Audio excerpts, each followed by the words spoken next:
Out of the darkness and into the light, it's the This Woman Knows podcast.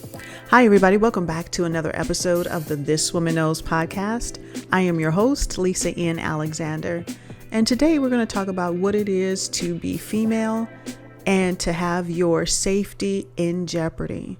We're going to take a quick commercial break and we'll be right back. I am the spitting image of my father. I share his big eyes. Same dark, tightly coiled hair.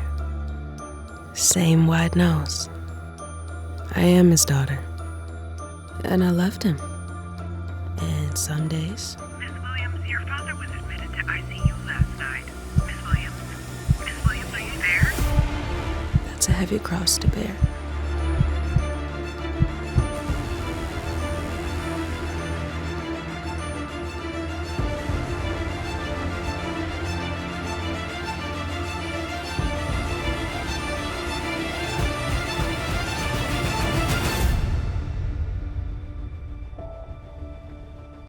Welcome back, everybody. So let's have a conversation about what it is to be female, and that's even if you are trans woman, because they don't escape either.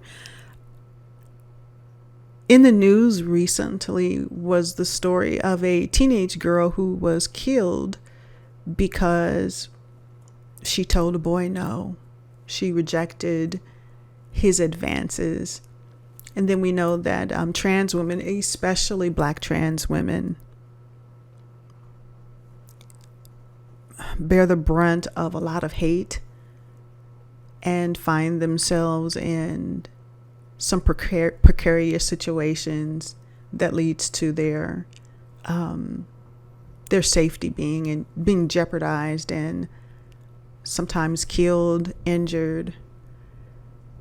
And I've often wondered what it is to be in these situations, because I can say this: I have never had anything of that kind happen to me. And until recently. So I have been happily married to the same man for 35 years now. We'll celebrate our 36th wedding anniversary in December. And so we got married very young. I was 18.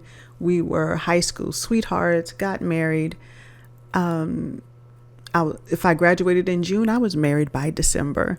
Now, I don't necessarily recommend this because it takes a lot of work to stay married this long, because neither one of us are the same people we were when we got married back at 18 and 21. We're not. And you have to allow each other the time and space to grow and to evolve. And sometimes you grow and evolve into people that you go, I just don't want, this is not what I'm looking for. So we were fortunate, and we know this, that we evolved into people that we still liked. So 35 years later, we still like each other. So in that time, during those early years, we were tightly enmeshed in the church. And so there wasn't, I never went out. I didn't go out. I was not a partier. And so I never found myself in situations where I had to tell a man no, because everybody knew I was married. Nobody bothered me, right? Nobody bothered me. Once in a while, there'd be, some kind of catcalling, but nothing serious. Keep walking. It's never been my experience, right? And so when I recently found myself in a situation, it was really scary. So Eldon and I, we go to this event. It's a casual event. We were invited by a couple we know very loosely. You wave and say hi, that kind of thing. So we go, and we're introduced to this couple. I'll say they were not melanated. And he and his wife, they introduced themselves, and he immediately looked at me, looked at Eldon, and says, "Oh my God, your wife is so beautiful. Just look at her. Oh my God, she's beautiful." And so I'm going, kind of bold to say right in front of your wife. Now, these could have been swingers and I didn't know.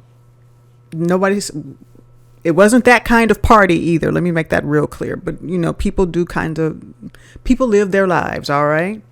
But it was not that kind of party. And so I thank you and kind of just backed away. And so he kind of went on and it was like, man, your wife, she's just really beautiful. And Elgin's like, thank you. And I think his firm thank you and, kind of a stare down kind of pushed him away. And so he stopped with all of that. And so we go ahead and mingle with other people, sit down, have conversations, we're watching a movie, listening to some music. It was a nice event, a great event. We're having a good time. Okay.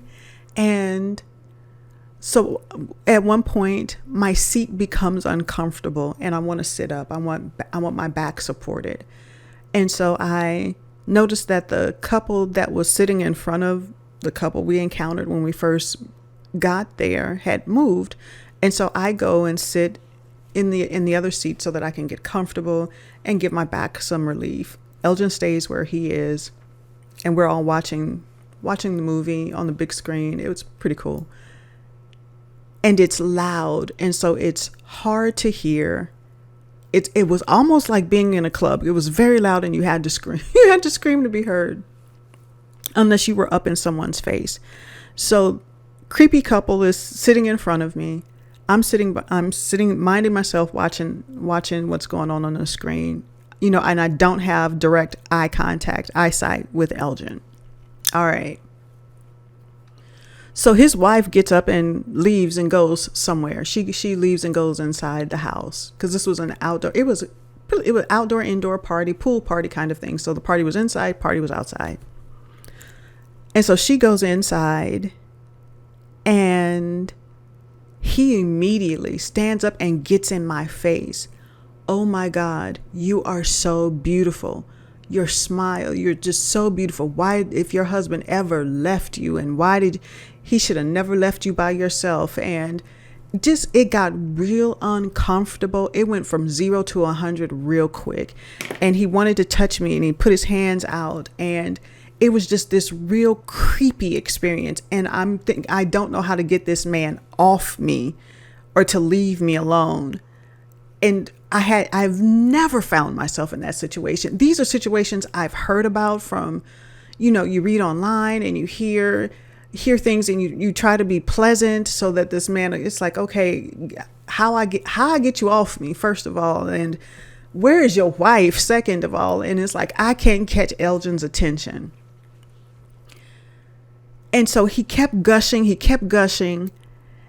And finally, I think I said something and he went and sat down.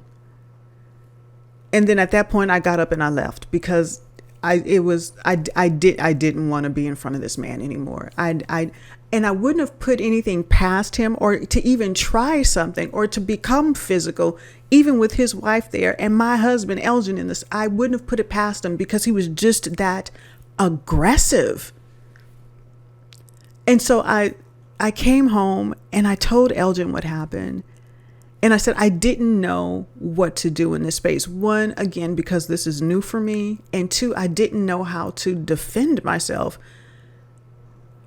or how to kind of like push back in this instance, because I know that some men do not handle rejection well. Thus, all the stories in the news about, men who get told no and they go violent.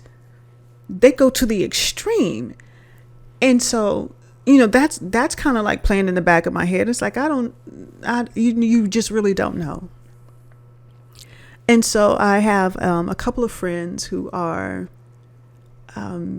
newly dating after years of being in marriages and been in long-term relationships, and they find themselves being single again, and they're out here in these dating streets. And what they tell me is that it is trash out there in these dating streets. That it's just really weird, really odd, and that the pond is full of stuff that they're not particularly too fond of, right? And so I know of there's one young lady that I truly admire, and how she like stays in a space of ready, and she has a good idea of self and her boundaries, and she's really quick in a way that maybe sometimes, especially in this particular station, I was so not prepared for what happened to me at that meeting, at that party. And so, she's told stories about how, unwelcomed advances ended up with her on top of the pursuer, choking him, and him pleading for his life. I love her for this. And so he didn't even get a chance. She just jumped crazy, and that was it. Saw red, and that was it. And that was not my initial response. And so now I find myself thinking, it's like, if this happens again, how do I prepare myself? What do I do? And so Eldon and I, we were talking. He was like, well, Lisa, if you can't get to my attention, if, we're separated for some reason, it was like, he was giving me some tips and some ideas. I'll keep those to myself for the time being. If you're interested, you can DM me. But I'm really curious as to how women are navigating these spaces with men who appear to be creepy, who are aggressive, who are not who can't read any kind of signals whatsoever, and they just keep at their pursuit, no matter how you're squirming and, trying to get back and trying to back up, and they just have one thing on their brain. I am really curious as to how you're moving around your spaces and how do you protect yourselves. I know the same woman that I was talking about, she's also done martial arts, and how, what she needs to do in case she finds herself in these situations again. So I'm thinking, it's like, do I have to take a martial arts class? And do I have to have these things rehearsed in my head if this happens, if these scenarios show up? And not that I'm inviting them in any kind of, because I did not invite said creepy guy into my space. That was not that was not wanted or desired at all. But now I'm having to think about those things. Think about these men who are aggressive and can't take no for an answer, or don't respect the fact that I'm a married woman. So now I got to come up with a plan. So now I have to come up with a game here on how to handle myself in this kind of situation. I've been in some situations before, haven't been in this one. This requires some thought, and I never thought I would be here. I never thought I would be in this space, but here I am. Ladies, trans women, teach me at this point how to get out safe, how to remove myself from situations like that. I have some ideas now, and it's like, I just can't be caught off guard. Now I've got to run this tape in my head. So I would love to hear from you. Those are the female persuasion, black trans women.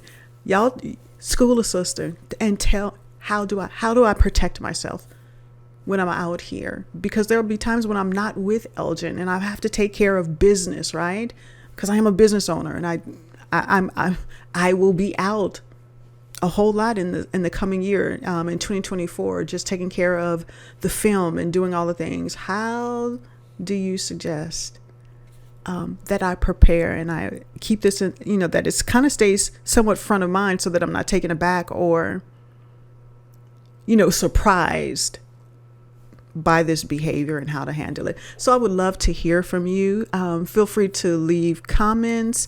You can leave emails. You can, at the thiswomanknows.com site, you can leave me a message there. I would love to hear from you.